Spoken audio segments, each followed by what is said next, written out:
existiam duas grandes seitas do judaísmo que se degladiavam. E vocês já conhecem bem, os fariseus. Os fariseus, eles começaram muito bem, eles eram aqueles que queriam ser os separados, aqueles que viviam uma vida santa. E eles começaram logo depois do cativeiro babilônico e vieram para dizer: nós vamos voltar para a terra prometida para seguir a lei. Mas à medida que o tempo passou, essa linha do judaísmo se tornou muito legalista. E aí então não bastavam os 10 mandamentos, eles começaram a estudar e criaram 240 e poucos mandamentos e 340 e poucas proibições, com um monte de regras. E aí eles não mais olhavam tanto para a palavra, mas olhavam mais para as tradições que eles tinham desenvolvido ao longo dos anos. E aí se perderam no seu contexto. Tinha um outro grupo que eram chamados os fariseus, ou melhor, os saduceus. Os saduceus, a palavra vinha de um dos seus líderes chamado Sadoc, e a ideia deles é que eles eram os justos. E eles, ao contrário dos fariseus, eles eram os livres pensadores, quase incrédulos, que negavam a doutrina da existência dos anjos, a imortalidade, a ressurreição, o juízo, como qualquer influência do regime universal de Deus sobre as ações das pessoas. E diante disso eles eram os liberais do tempo deles, né? Aqueles que tinham uma fé muito flexível, que permitia qualquer coisa. E eles estavam ligados à aristocracia e ao poder. Então, os sacerdotes geralmente eram saduceus, e eles estavam ligados à grana. O negócio deles era ter grana. E esse era o cenário. E de repente chega um profeta no meio de um povo que diz assim: olha, não tem esperança, esse país está horrível, não tem esperança, os nossos governantes são corruptos, não tem esperança, olha, nem a fé conseguiu sobreviver, tem corrupção até no meio da fé.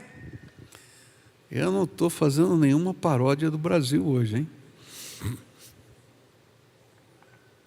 Mas dá para pensar.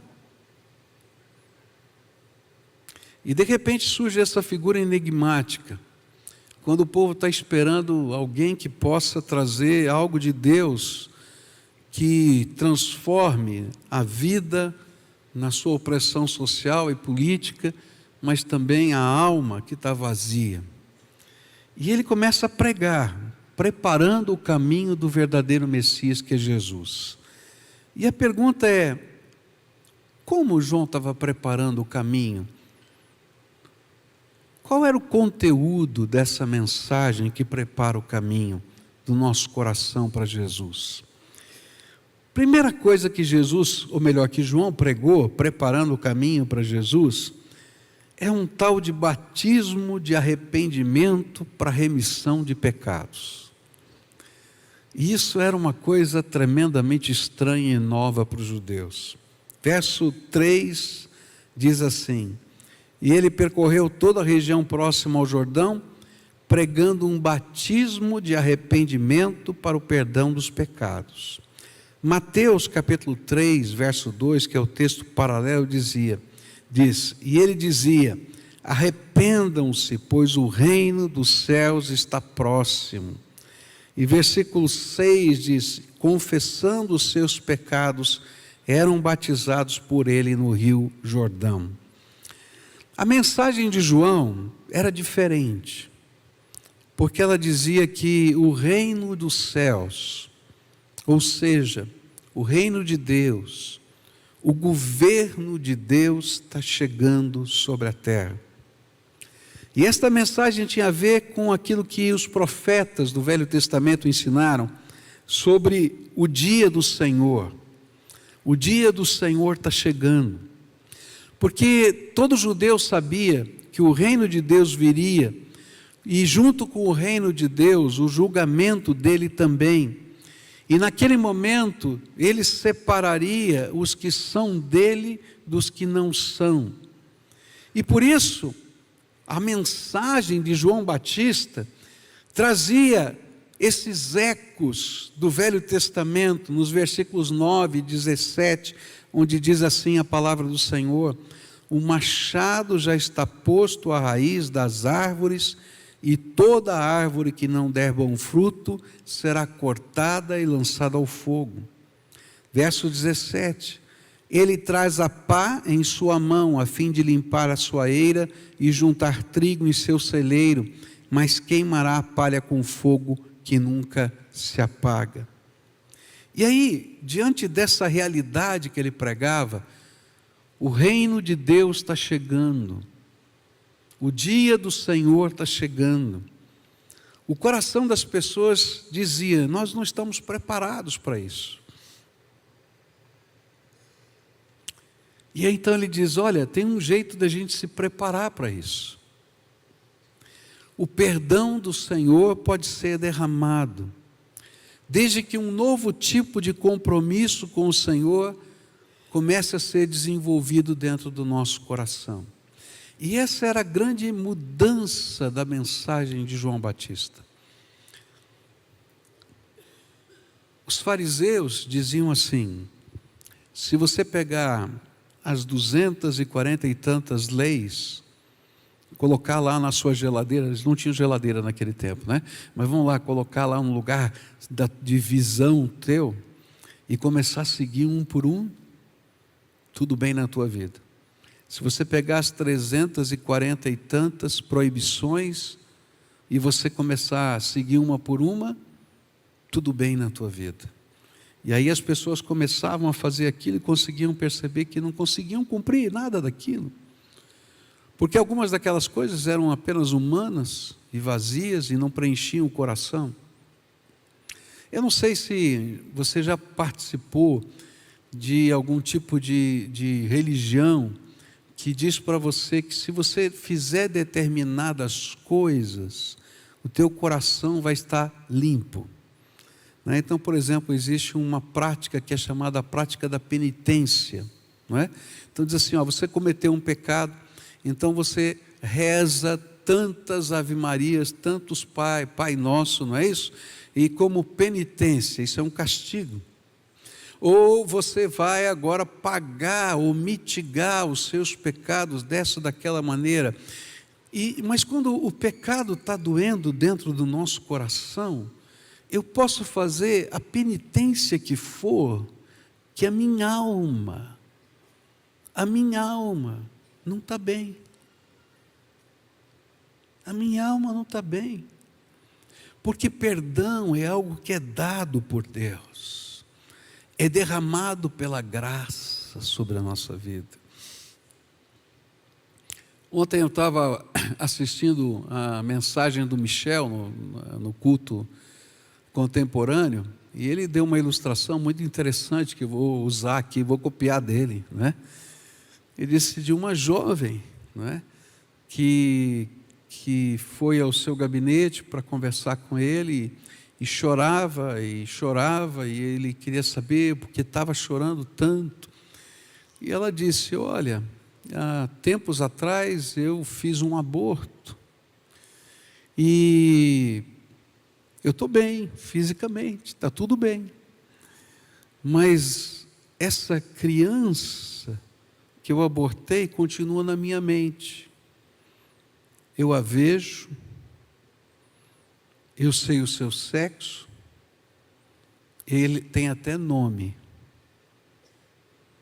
E eu não consigo tirar isso da minha cabeça. Pecado, quando a gente tem a sensação do pecado, e o nosso coração está maleável para a voz de Deus, eu posso tentar cumprir todas as penitências que tiverem, que ela não vai resolver os conflitos da minha alma. E então a mensagem dos fariseus não resolvia. Pior ainda era a mensagem dos saduceus. que para poder lidar com essa questão dizia: olha, não é bem assim, tem tantas interpretações que a gente nunca vai saber a verdade, então tanto faz como você vive, não tem tanta importância assim. Mas só que apesar de a gente dizer isso para a gente mesmo, lá dentro da alma da gente não está bem, e não funciona. E aí então chega um homem como esse, João Batista, estranho, e diz: você é pecador mesmo, não tem jeito. Mas há algo de Deus que pode acontecer na tua vida. Há algo de Deus que pode acontecer na tua vida, se a tua relação com Ele mudar. E esse é o cerne da mensagem de João Batista. E ele vai dizer assim: olha, a primeira coisa que precisa acontecer nessa relação mudada é arrependimento. Arrependimento, no contexto daquilo da pregação de João Batista, é aquilo que a gente chama de conversão, da meia volta, uma mudança radical de mente, uma mudança radical de atitude de vida. O que João Batista estava dizendo é que a condição que aquela nação estava vivendo não era apenas culpa de Roma, dos governantes, mas era uma condição moral e espiritual que tinha a ver com cada pessoa e com aquilo que a gente carrega dentro do nosso coração. Ele está dizendo: olha, não dá para melhorar esse país se cada pessoa não for transformada por dentro.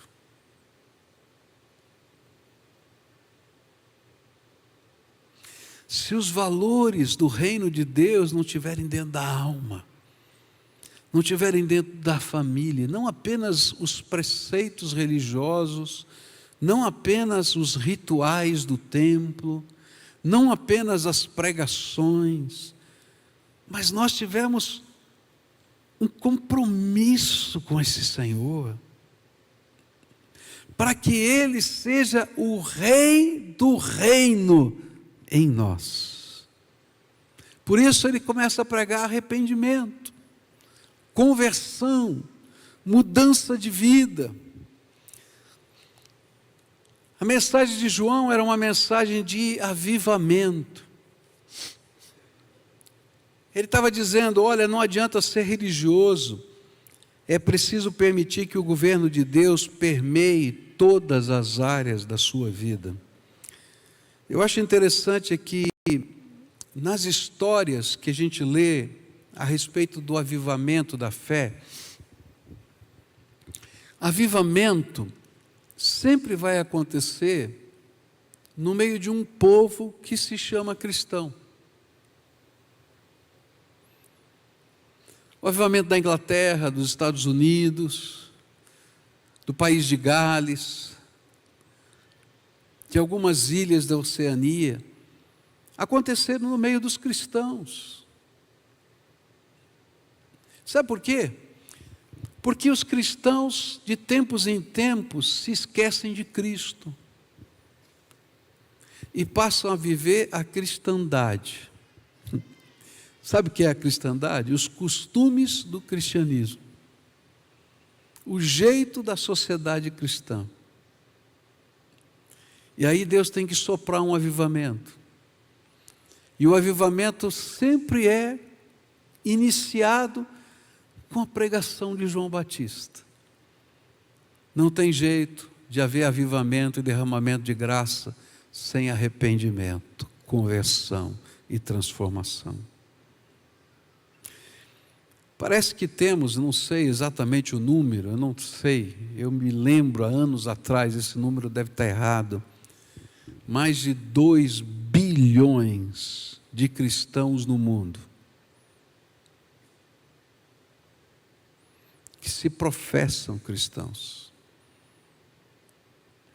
Mas quantos desses de fato são convertidos a Jesus? Entendem o que eu estou falando? A gente tem muitos cristãos como os fariseus, a gente tem muitos cristãos como os saduceus, com os nomes das várias linhas teológicas de hoje. Mas poucos daqueles que de fato deixam a chama do poder de Deus brilhar na sua vida. E tudo começa com conversão, arrependimento, um momento de entrega, de compromisso radical.